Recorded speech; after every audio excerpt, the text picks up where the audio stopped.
چې خدای د چا ناراضي شي وای به د ګناونه ولټوي نو چې ګناونه ملایکې را پیدا کړي نو به چې دام ورته په دې کې بدل نو زما عزیزانو الته به سودا چې دا یو په یو بنئ یو په لس بنئ په دې قرآن ګواه چې یوه دانه ورکړي نو د دې مثال د څه شي دی د دې مثال د یو دانې دی چې ته وکړي او هغه اووه وږي او هر وږي کې سل دانې فی کل سنبلة مئة حبه او بیا والله یضاعف لمن یشاء الله وی یوازې یو په 200 بنئ چې زما رضا وشي دې نه بم زیات نو یو په سوونو یو په زرګونو یو په لګونو یو په اربونو یو په کربونو داسې اجر او ثواب ورکړي خو لوی مین پوینٹ چې پکې دی کوم هغه دا دی چې 24 غنټې به هر سړي ته د خدای رضا لټول پکې 24 ستا تصور بدای چې خدای هغه کار مې د لاسه کوه چې ته پرې راضي نو چې الله راضي شو نو ټول کائنات ستا دی هر څه ستا دی چې هغه راضي نه و هر څه ستا دی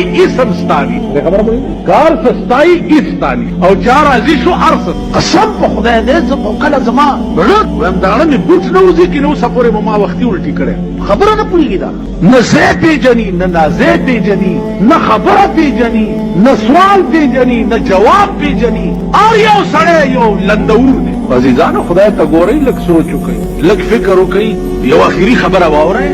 اخري زه بیمار ما دا اړه به خفه کېږم ډاکټران علاج وغیره وغیره وغیره ایسو چې ایسو نه شو یو بوډۍ ښځه راله ما ته یې بچیه دا په تا څه چل دی ما له زما اړه خفه کېږي او د ډاکټرانو علاج باندې یې سم نو هغې وې غوچیه غوږ کېده چې زه د علاج وکړم بوډۍ ښځه خدای دې وبخي ما ته ویل بچیه زړګي له ډاډ ورکه په خپله داسې په وزن کې راته زړګي له ډاډ ورکه په خپله مدام به څوک ډاډه کوي ویشتلي زړونه